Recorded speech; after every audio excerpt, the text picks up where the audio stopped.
Hi friends, எல்லோரும் எப்படி இருக்கீங்க? இன்றைக்கி நம்ம வீடியோவில் வாழைப்பூ கோலா உருண்டை எப்படி செய்யலான்னு பார்க்க போகிறோம். அதுக்கு முன்னாடி நீங்கள் இந்த சேனலை இன்னும் சப்ஸ்கிரைப் பண்ணாமல் இருந்தீங்கன்னா சப்ஸ்கிரைப் பண்ணிக்கோங்க. ஃபஸ்ட்டு நம்ம ஒரு வாழைப்பூ ஃபுல்லாக எடுத்திருக்கோம். அதுக்கப்புறம் 4 பட்டை மிளகாய், 3 பச்சை மிளகாய் எடுத்திருக்கோம். அதுக்கப்புறம் ஒரு பூண்டு, 3 வெங்காயம் எல்லாத்தையும் நறுக்கி போட்டுக்கிறோம். நறுக்கி போட்டுட்டு இப்போ கருவேப்பிலை சேர்த்துக்கிறோம். அதுக்கப்புறம் இது எல்லாத்தையும் நம்ம இட்லி பானையில் வச்சு அவிச்சு எடுத்துக்க போகிறோம்.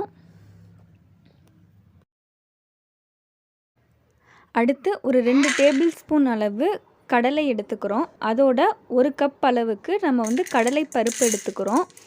இப்போ இது ரெண்டையும் நம்ம கடாயில் போட்டு லைட்டாக ரோஸ்ட் பண்ணி எடுத்துக்க போகிறோம்.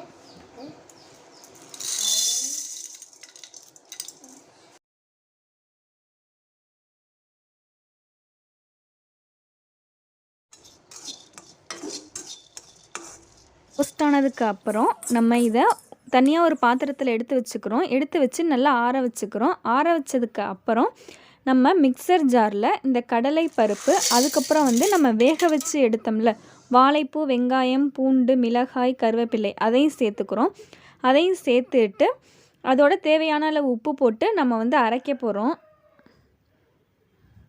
இது மாதிரி வாழைப்பூ நம்மளுக்கு கொஞ்சம் கருப்பாக இல்லாமல் வேணும் அப்படின்னா நம்ம மோரில் ஒரு 10 மினிட்ஸ் ஊற வச்சுட்டு இந்த வாழைப்பூ யூஸ் பண்ணோம்னா இது மாதிரி கருப்பாக இல்லாமல் கூட இருக்கும்.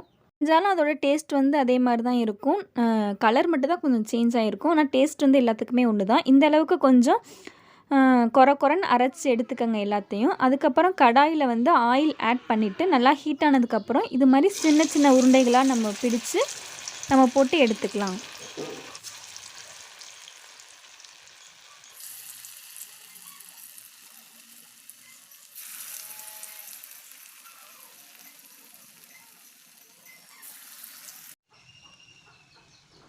இந்த அளவுக்கு நல்லா கோல்டன் ப்ரௌன் ஆனோன்னு நம்ம எடுத்துடலாம்.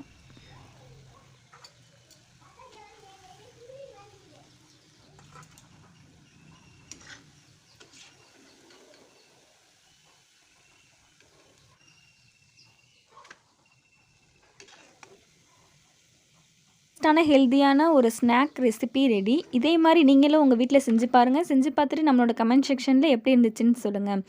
ஓகே ஃப்ரெண்ட்ஸ், இந்த வீடியோ உங்களுக்கு பிடிச்சிருந்தா லைக் பண்ணுங்கள், ஷேர் பண்ணுங்கள், சப்ஸ்கிரைப் பண்ணுங்கள். சப்ஸ்கிரைப் பண்ணிவிட்டு பக்கத்தில் இருக்க பெல் ஐக்கானை கிளிக் பண்ண மறந்துடாதீங்க. பாய், டேக் கேர்.